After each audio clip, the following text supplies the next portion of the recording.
We get you everything you need to know to get prepared for this week's scouting combine in Indianapolis. That plus more on Monday's edition of the Locked On Raiders podcast for February 24th, 2025.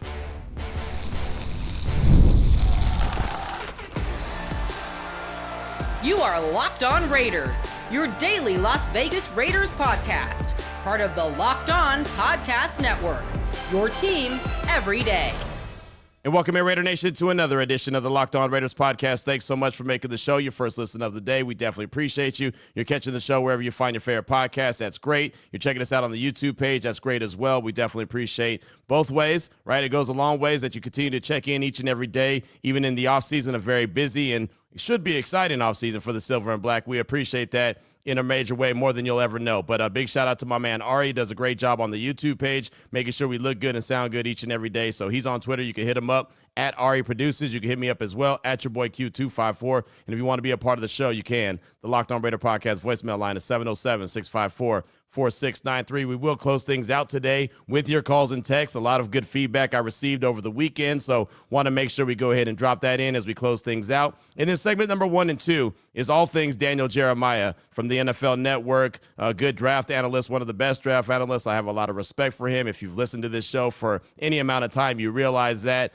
he does a conference call each and every year, a pre-combine conference call, a post-combine conference call, and then right before the NFL draft, he has another big conference call, or else he'll meet in person there live at the site of the NFL draft, which this year will be in Green Bay. So this is the pre-combine call. It's about 3 hours long.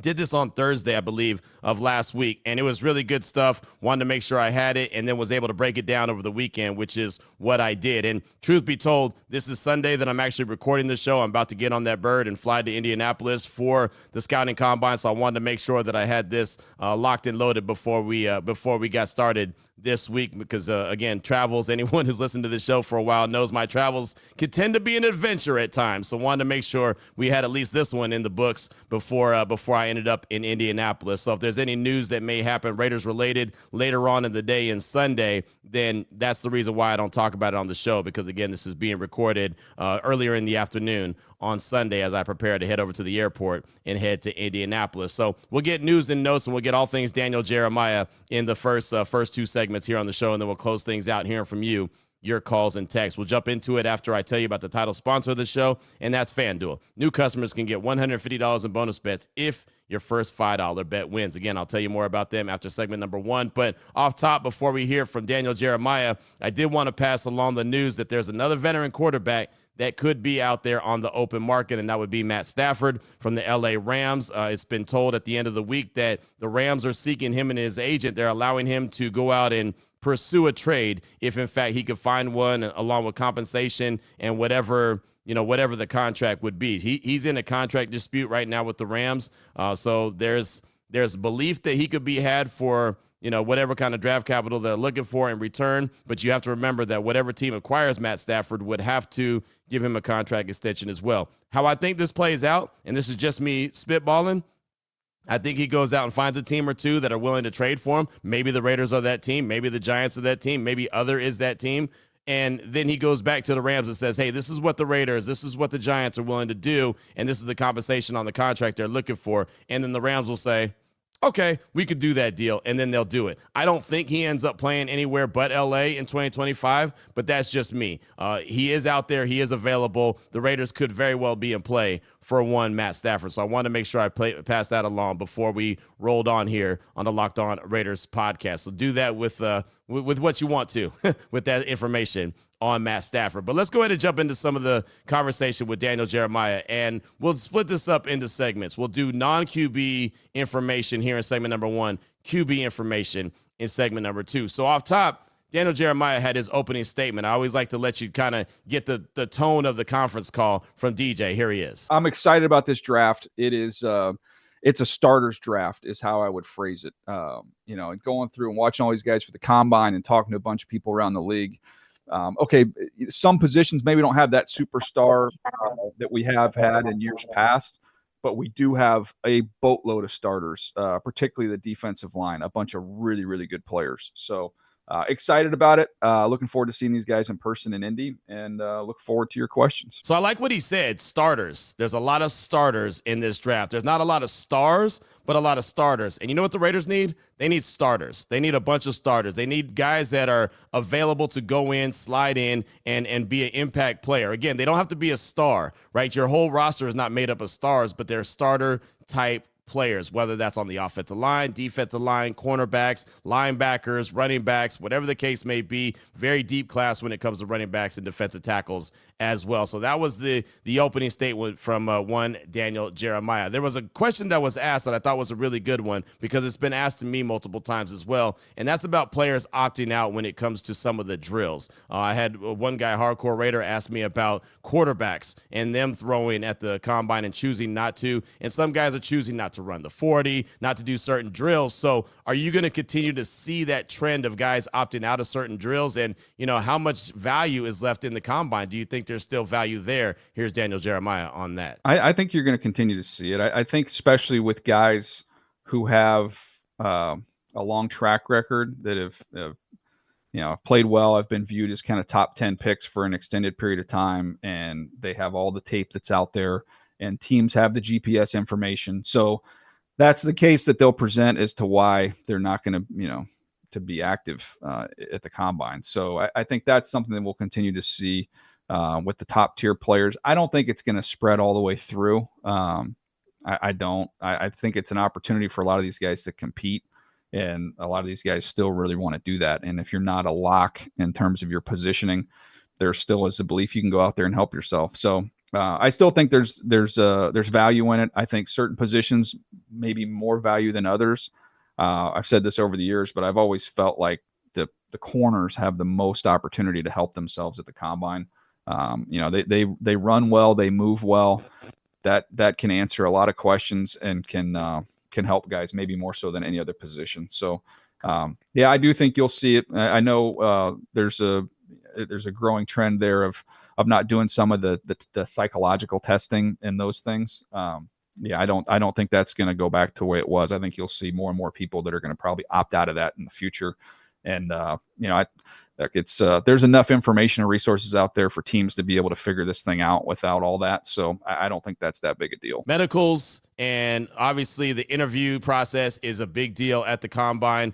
Getting to just be in that environment around all those players is a big deal. I do like to see the guys go out there and compete at everything, but that's because I'm a competitive dude, and I like to see other guys that are competitive, and I think that does carry some weight when scouts are looking, not at the skill set, not necessarily saying, well, this guy can't do this or he can't do that, but how much does he like to compete? I think that does carry a little bit of weight. So when you start to see this trend, which we are seeing, of guys opting out of some of these drills, I think it does kind of resonate with scouts and GMs and teams. Again, the stars is not going to matter, but for some guys that could be on the fringe, it could be the difference of a third-round selection or a fourth-round selection. One guy who I believe is going to compete, and if he doesn't, well, I mean, that's just disappointing because we won't get to see him, but we know that he plays at such a high level. He's a guy that could be in play for the Raiders at number 6 if they don't get a Cam Ward, if they don't get a Shedeur Sanders. That would be Michigan's defensive tackle, Mason Graham. He would be an absolute stud next to Christian Wilkins. Here's Daniel Jeremiah's thoughts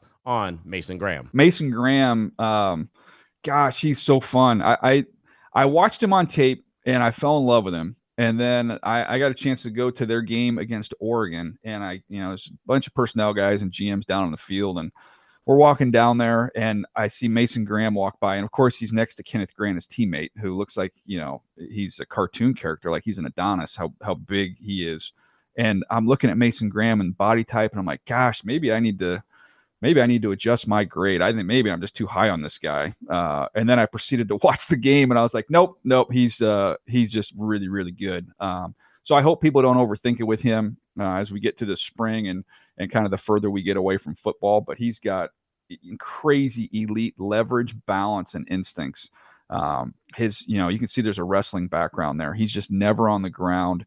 He gets underneath guys. I just wrote down when I was looking at my notes, I had block destruction written down so many different times. He's just a real aggressive player who's got, instincts and can dominate the game against the run, and I think has more to offer as a pass rusher. Mason Graham, Christian Wilkins, Max Crosby, Malcolm Kuntz, Tyree Wilson, K'Lavon Chason, whoever you put on the other end. I mean, you want to talk about a nasty defensive line. You saw what Philadelphia did to Kansas City in the Super Bowl.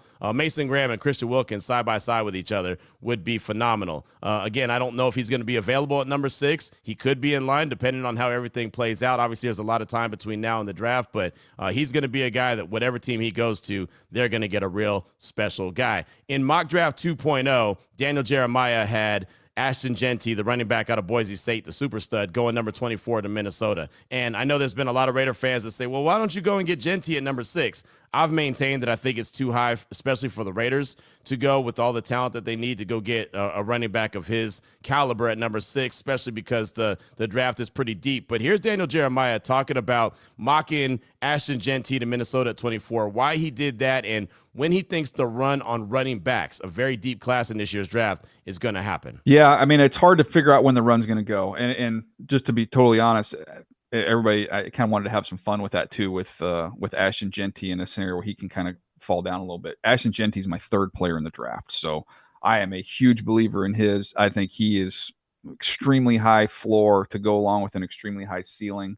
I think he's a special player. That the interesting part is, and just a lot of this comes from talking to people around the league, is because of the depth of the class, and it's really good. That, man, if you have multiple needs, maybe you could see a scenario where teams are going to punt on running backs early, and then just know that I still got some options there on day 2, and that's with the full appreciation that there is more love for running backs around the league after this last season, with all those free agents. All the leading rushers in the league were all free agents that showed their value, and then we've seen with some of these young backs in the league what they've done, led by Jahmyr Gibbs. But that's why I went running back with the Minnesota Vikings, because I just think they saw inside their division what you had with Jahmyr Gibbs, and man, that would be an explosive player to add to their mix. Lots of stuff right there on Ashton Genty, and you hear Daniel Jeremiah, he's his 3rd favorite player in the draft, right? So he's got him as his number 3 overall player. Right, so that tells you how special Ashton Genty is. And again, if the Raiders didn't have so many holes, I would say, yeah, go for it. Go get that Ashton Genty to put them over the top. I just think that they need to get a bigger impact player at the top of the draft. And again, you are in a draft class that's very deep at the running back position. Speaking of running backs, we'll close out segment number 1 talking about the running back from Arizona State, Cam Skattebo, and what Daniel Jeremiah thinks of that young man and where he could potentially go. Well, he's a unique player. Like, just when you watch him, obviously the incredible run that he went on, but I was looking at my notes on him when I was putting this stuff in last night from my notebook, and I said, he just chooses violence. Like, I don't know if I've ever seen a more aggressive runner who just seeks out contact and who can absorb contact. When I was looking for a comp for him, my first thought was, okay, he's like kind of like a shrunk down James Conner. And I was like, gosh, more than anything else, he just reminds me of a Plinko chip from The Price is Right, of just like bouncing off everything and everybody. But the thing with him is, we know he can catch it. We know obviously the vision, the balance, the toughness.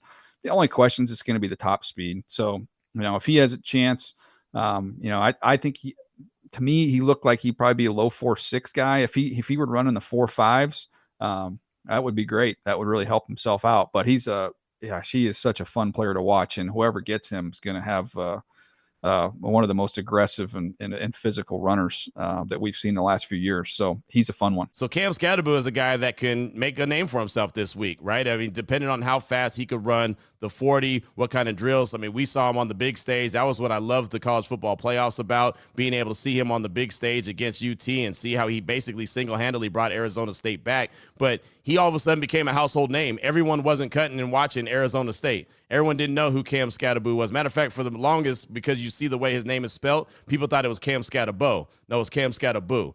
Guy went to, Sac State before he ended up at Arizona State. I've said it many times. If the Raiders grab a couple running backs in the draft, Cam Skattebo, to me, would be a fantastic option if they're able to get, a couple different guys. I would love to see him as part of a nice 1-2 punch. But when it comes to the Raiders, all roads lead back to what? the quarterback, the quarterback, the quarterback. So Daniel Jeremiah will talk all things quarterbacks coming up in segment number 2 of today's Locked On Raiders podcast.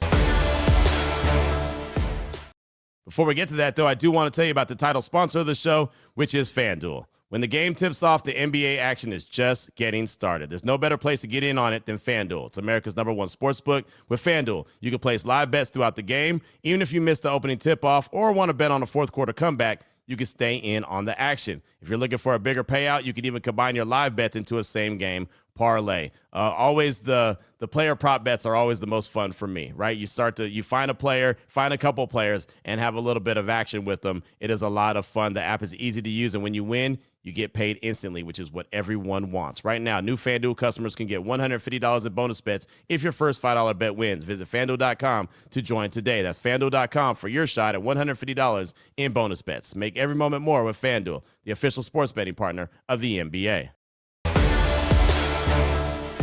All right, Raider Nation, here we go. Segment number 2 of today's Locked On Raiders podcast. Want to focus in on the quarterbacks when it comes to Daniel Jeremiah and his pre-combine conference call. There was, again, 3 hours of just all draft stuff, which guys like me just soak that stuff up. Love every minute of it. And so just brought the stuff to the table and trying to bring the stuff to the table that, can relate to the Raiders somehow, some way. We'll probably have a couple more carry over till tomorrow's show as well, but want to focus in on the QBs right here. One of the big questions that's been asked many different times, where would these quarterbacks that are at the top, Cam Ward, Shedeur Sanders, Cam Ward, where would they be ranked if they were in the 2024 class, when you're talking about Caleb Williams, Jaden Daniels, Drake May, Bo Nix, Michael Penix, J.J. McCarthy. So here's Daniel Jeremiah on where he had Cam Ward and Shedeur Sanders ranked versus 2024 first-round QBs. I had Cam Ward with the same grade as Bo Nix.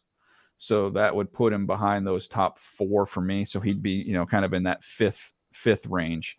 And Michael Penix, I had just slightly ahead of Shedeur. So Shedeur would be behind those guys, behind Caleb, Drake, Jaden, McCarthy, Nix, Penix. Then I would have Shedeur right behind that group. So there you go, right? Cam Ward, equivalent to Bo Nix. Bo Nix was very good and very successful in Denver this year. He was actually a lot more successful than I expected him. And he had Shedeur Sanders around Michael Penix, right? And it's funny because, that's not the number 1 or number 2 like a Caleb Williams or a Jaden Daniels, but, those are guys that many Raider Nation have called in and said, hey, the Raiders should have got Michael Penix. Hey, the Raiders should have got Bo Nix. Raiders could have got this guy and the other. Look, if they can go out there and play and they can win games, help this team win games, that's all that matters to me. I think Shedeur would be really good for the Raiders. I think Cam Ward would be really good for the Raiders. Either one of those guys, I tend to believe that Shedeur will be the guy that they select. I've said that many different times. I'm going to stick with that until I'm proven otherwise. But there you go. For anyone who was wondering where they would be ranked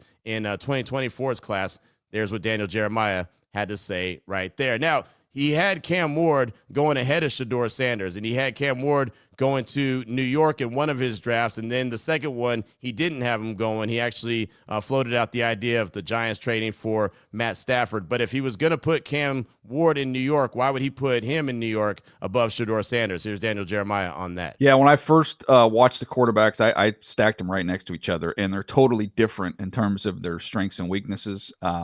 The more that I've done, the more I've kind of created some separation, and that'll be reflected when the top 50 comes out next week. The updated top 50. I like Shedeur. I think Shedeur is, when you look at the things he does really well, the accuracy, anticipation, toughness, like he just keeps getting up after taking a beating. But some of the other things that Cam has, he doesn't have. It's just a little bit more twitch in his body. He's got a more live arm. I think he's more equipped to play in that division, in that stadium, in that environment that you're going to get with weather. I think Shedeur makes more sense, just as relying a little bit more as a touch thrower than a power thrower. I think he makes more sense. When you look at the Saints, make sense to me. The Raiders make sense to me. So more so about fit than anything else when it comes to those guys. DJ right there talking about the elements, talking about outside, talking about playing in New York. And that's something that I've maintained and I've been talking about for quite a while. I think Shedeur Sanders' arm strength is good enough. I think it's even better that if he does end up with the Raiders, he'll be playing half his games indoors. I've said that so many different times, but I think it brings more validity to it when you hear a guy like Daniel Jeremiah, who does the scouting, who's been there, done that, and says that that is a factor, right? I heard him talking about that would be a factor for Cleveland as well, that they would probably prefer Cam Ward over Shedeur because, again, playing in those elements, playing in that division, playing, with the wind howling in off the lake like that, like that's not easy for just everybody. So the fits in Cleveland or New York for Cam Ward would be better just because of the arm strength, the bigger body. He could be more physical, and it just makes a lot more sense. And as he said, the Saints and the Raiders, those are two locations that make a lot of sense for Shedeur Sanders in his mind. So out of those two quarterbacks, Shedeur and Cam Ward, who does he think fits Chip Kelly's system the best? I think Shedeur fits it really well. I think he sees the field well. I think he make good decisions. Chip can play out there with tight ends now. We've seen his offense morph and change over the years. So I just think he'd be able to get them in the right play, get them where they want to be, and deliver the ball accurately, make good decisions. So that's why that one I've had, I think, for a couple times there of that being the fit. And I think Shedeur not necessarily having a huge arm, in that division and in that home stadium, it doesn't matter. He's got plenty of arm to do everything he needs to do there. Another thing that matters, right? Again, you want to talk about fit, right? I mean, you don't want to get a square and try to peg it into a circle, right? I mean, you want to have really good fit. I think with what Chip Kelly's going to want to do with his offense, and especially a lot of quick hitters, a little, wide receiver screens, tight end screens, bubble screens, boom, get the ball out really quick, boom, boom, boom. I think that Shedeur is going to be perfect for that, especially if you go back and watch Colorado football and saw what he was able to do. He a lot of times was able to get the ball to his playmakers and let them go. I think that he's going to be perfect for the system, and you can hear that Daniel Jeremiah thinks that he fits in Chip Kelly's system really well as well.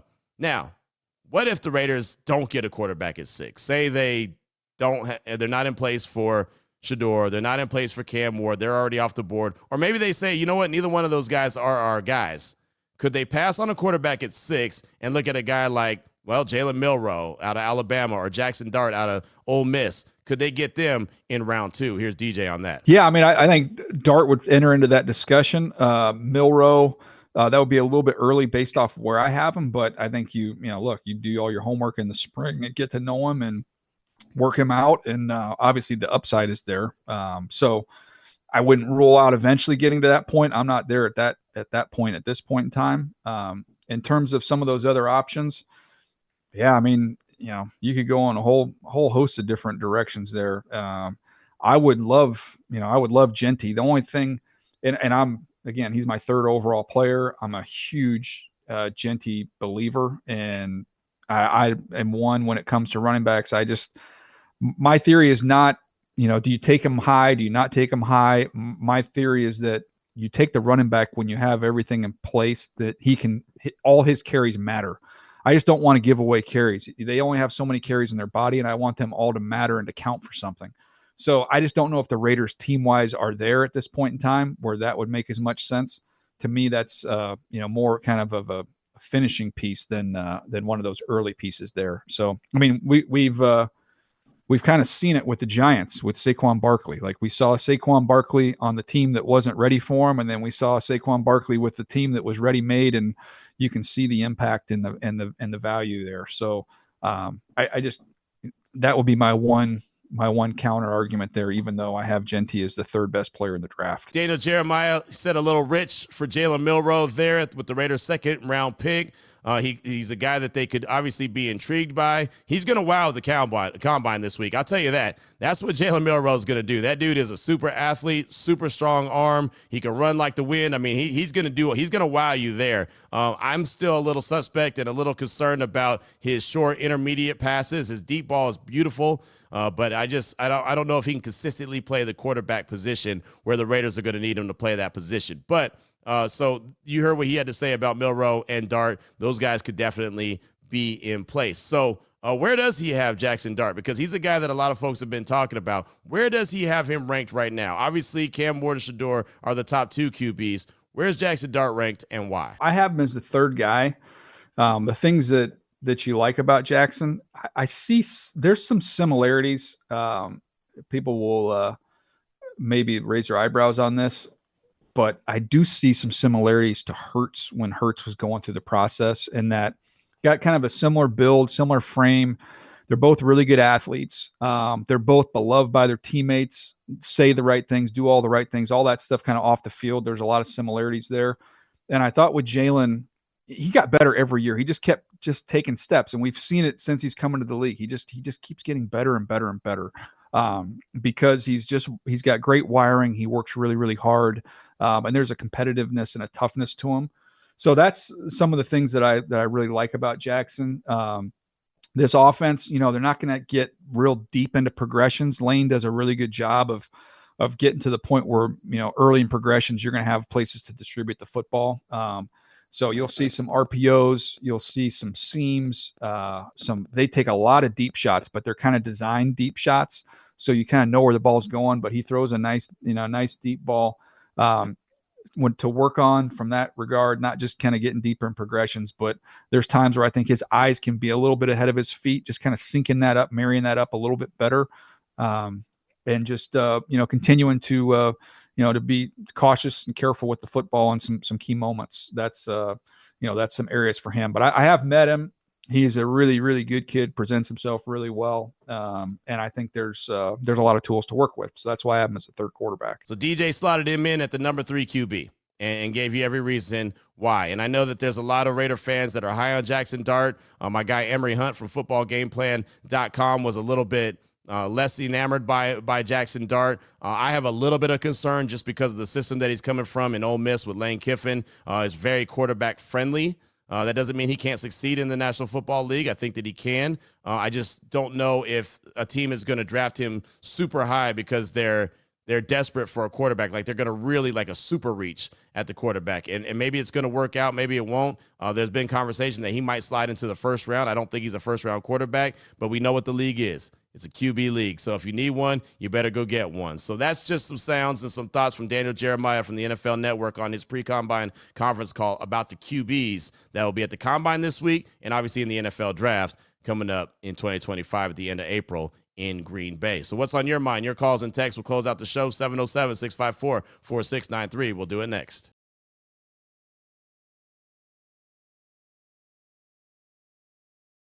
Here we go, Raider Nation. Segment number 3 of today's Locked On Raiders podcast. Your calls and texts are off that Locked On Raider podcast voicemail line, 707-654-4693. Let's start out with a text from Connor in Florida. What's up, Q? It's Connor from Florida. I want to say something that's been on my mind that no one else is talking about. That's John Spytek himself.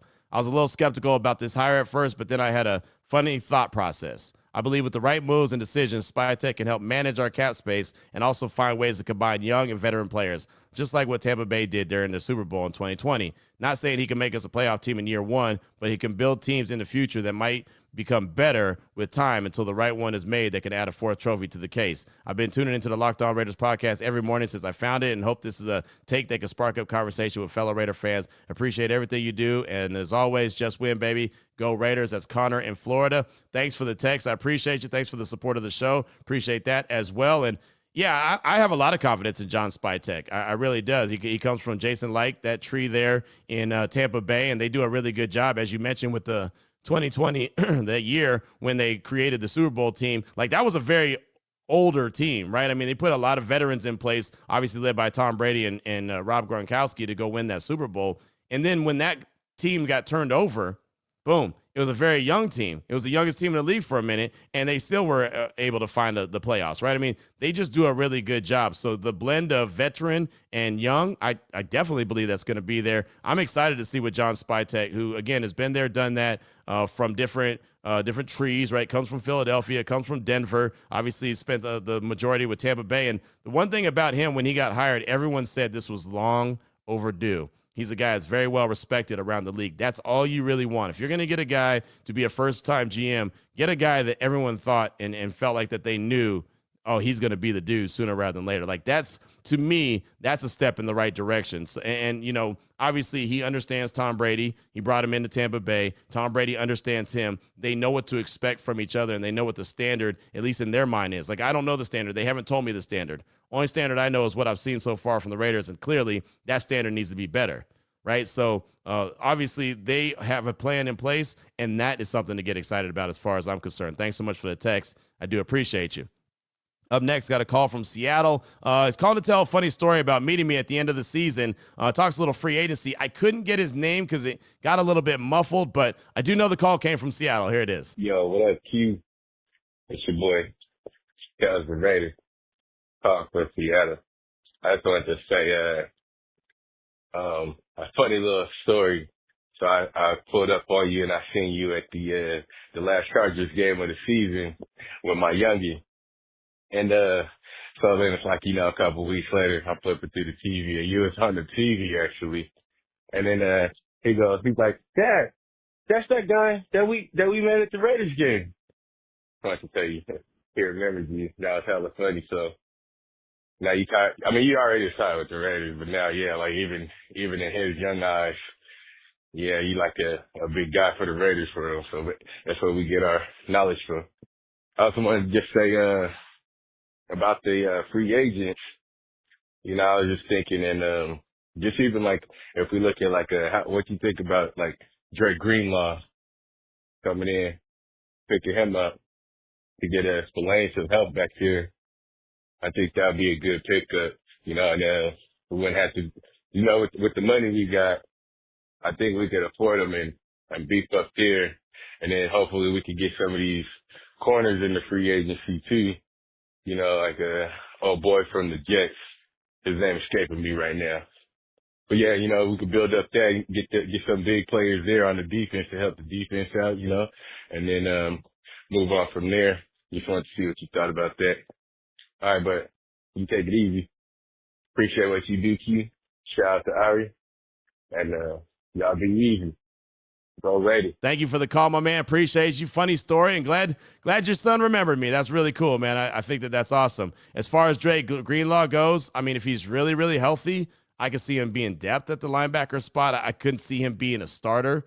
I think that Robert Spillane is a guy that the Raiders really need to make sure that they re-sign and bring him back. Now, DJ Reed, though, that piques my interest. He is the corner from the Jets. He's the number one free agent cornerback out there. Put up great numbers for like the last 6 seasons, right? He would definitely be someone I have interest in, especially with the extra salary cap space that they have. And the Raiders are loaded with salary cap space. He could be immediately QB number 1. You bring back a healthy Jacorian Bennett. All of a sudden, you got a nice 1-2 punch. You add in, Jack Jones and everyone else to go out there and compete for time on the field.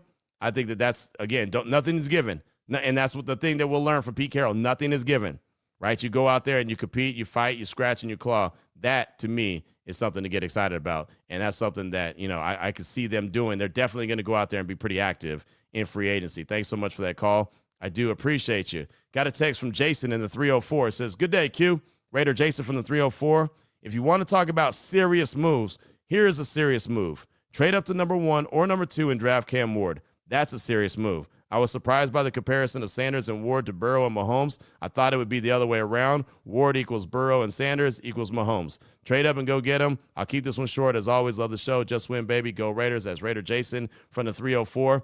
Going back to the conversation of serious team, unserious team, or for entertainment purposes only. And you're right. That would be a serious move, right? That would be a true commitment of that's our guy and we need to go get him. And you know what? That could be the move that they make for Sanders too. They could decide we're not going to sit around and wait for him to fall to us at number 6, right? If we believe he's our guy, we might trade up to number 2 just to show that we're going to get him. The thing that the Raiders have done, and they have to continue to do it, you're absolutely right, is make serious moves. You may have to sacrifice, just like the conversation about Matt Stafford. You might have to sacrifice a little something. You might have to give up something to show that we're being serious, not only to you, not only to Raider Nation, but also to the guys in the locker room. Show that, hey, we are serious. Max Crosby, show to him that you're being serious about putting a winning product out there on the field. You start making serious moves, and as a matter of fact moves, not just hoping for the best, not hoping for good luck. Well, maybe this guy will get lucky and this guy will fall to us. No, you know what? That's our guy. We're going to go get him. You're absolutely right about that. I don't know if the Raiders are going to be willing to do that, but that would show, in my opinion, a serious move for sure. And I think both those guys, Cam Ward and Shador, will both be really good quarterbacks for the Silver and Black moving forward. Thanks so much for that text. I do appreciate you. Raider Big C from L.A., he's calling to talk about Matt Stafford and his chance to be a Raider. Here he goes, Raider Big C from L.A. Hey, Q's Raider Big C from L.A. I know I called a couple of weeks ago. I'm going to say it again. Matthew Stafford. That's the way to go. That will be the ideal bridge quarterback. It gives you an opportunity to win right now. And I just saw that Vic Tafur saying that that could be someone to watch for Stafford to the Raiders. Now, I think this would be the better option. Again, it gives an opportunity to win now, try to get something going, and why not? I mean, all the other options, and I wouldn't want to take Sam Darnold again 4 years. I'd rather take a 2-year deal with Stafford, restructure his contract, give him maybe 2 for 50 or 2 for 6, something around that line, and just tell him, hey, you're going to be the bridge quarterback. He is a Super Bowl winner. He knows how to run multiple systems. Give him a chance. Matthew Stafford to the Raiders will be a good choice, if not the best choice. Raider Big C from LA. Big C, thanks so much. Appreciate you. And yeah, I mean, again, there's a report that he's available. I don't think that he's going to end up being traded. I think that he's going to go out there and find a deal, find what, draft capital the Rams will get in return. I don't think it's going to be what they're looking for. You got to remember with Matt Stafford, he's obviously a quality quarterback, but his body's breaking down a little bit as well. So you can't give up the first round pick for him. That's for sure. You do that, that's a fail. So what would you give up, and what would the compensation, what would you be comfortable with giving him as far as a contract extension? Because remember, at the end of the day, this all comes back down to what? All goes back down to money. Everything goes back to money, right? There's always a trail. Follow the paper trail. It leads back to money. So what are you willing to give up a guy like Matt Stafford, who is older in the tooth and would be exactly what you just said, a bridge quarterback at best? So thanks so much for that. He'd be a really good one, but he'd be a bridge one at best. I know I'd be a lot more interested in him than Sam Darnold, but at the same time, what are you willing to give up for him? So thanks again for the call. I just got time for a couple more. This text is from Fitzy in New Hampshire. Hey, Q, want to touch on Genty. In my opinion, there's no quarterback in this draft that can carry an offense on his own. I'm a believer in building the trenches like the Eagles do. The team has been to 3 Super Bowls in the last 7 years. That being said, if we aren't picking a high-impact lineman on either side, Genty is a great pick. Maybe not at 6, but if you could trade down, just pull the trigger at 6. His rating is the second highest behind only Barkley since the rating system came out of 2017, tied with McCaffrey at 93. If you aren't getting a franchise quarterback, which seems like a non-existent scenario this year, whoever the quarterback ends up being will need a star running back to lean on. Thanks for what you do for us fans. It's Fitzy in New Hampshire. And yeah, that would sound good if the Raiders team was more built, right? I kind of go back to what Daniel Jeremiah was talking about, the running back position. And, if the team was completely built and you go and get an Ashton Genty at 6, that would make sense. But his example was the Giants drafted Saquon Barkley and gave him a bunch of touches that didn't matter, right? I mean, he had all those touches, all those carries in New York that didn't matter. He goes to a Philadelphia Eagles team that's put together, and he's the piece that gets him over the top. The Raiders aren't in that position right now. So I think that in a very deep draft, they can go and get a couple really quality, good running backs that might not be Ashton Genty, but could help get you there. Maybe at some point they're one Ashton Genty away. I just don't see it right now, and I think they have to have a bigger impact player, like an offensive lineman, like a defensive lineman, like a top cornerback, like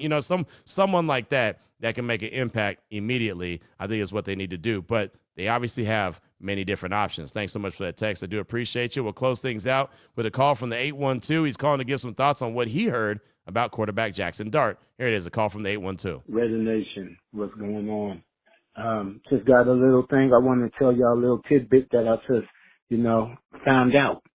So, last year, I found out we had Brock Bowers. I was livid. I'm telling you, I called, didn't get on, which I don't blame you because I was mad. Brock Bowers? Well, anyways. So, I asked this guy named Harvey Scruggs. He is the owner of Indiana Preps, scouting for high school. And I asked him, hey, what do you think of Brock Bowers? I'm mad by I also mentioned. He was like, Brock Bowers is going to be the best tight end in the NFL. Quote. That's what he told me. I'm like, okay, whatever, dude. So I ignored him. So I asked him again, obviously we found out what happened. He was the best tight end in the NFL. So I asked him again, yo, Jackson Dart, what do you know about him? He was like, yeah, I know Jackson Dart. I was like, hey, 6? I was like, we picking him up at 6? He said, you'll be a fool to do it. He was like, Jackson Dart shouldn't be picked until like the 5th and 6th.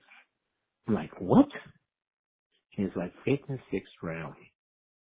He was like, he's not going to be what everybody thinks he is. Listen, First, hey, I was a Jackson Dart fan. But man, once he told me about Brock Bowers, I don't know if I want Jackson Dart. Man, just want to know what y'all think about that. His name is Harvey Scruggs. He owns Indiana Press. I guess it's a scouting agency for middle or high school football players to get in college. But he straight up told me Jackson Dart is not it. He was right about Brock. I gotta admit, he was right about Brock. So I want your thoughts. You gotta do your research, man. I know you about your research. Find out about Jackson Dart. How good is he, or is he really not that good? And we just, drinking the Kool-Aid that is just hype. Hit me back up, man. I gotta know this. I know you're gonna give me the answer. Raider Nation, hey, if it looks bad, if it looks good, if it looks okay, man, remember, we Raider Nation till we die. Whatever happens, man. I'm one of the biggest complainers, but I'm telling you, Raider Nation till we die. Raider Nation, I'm out. Thanks so much for the call. Appreciate you.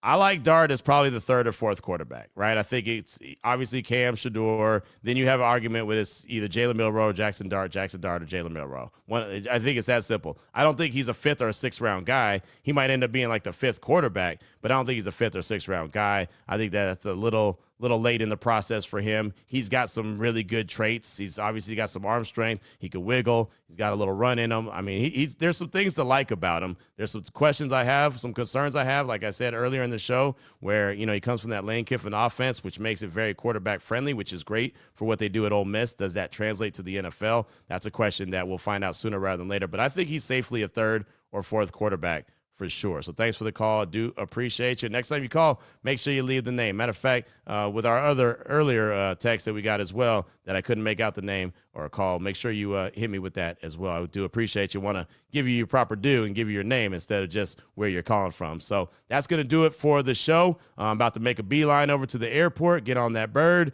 head out to Indianapolis for a week for the Scouting Combine. So every show will come to you live from Indianapolis. So until then, Raider Nation, take care of yourself, take care of your family, love on your family. Most importantly, as always, just win, baby.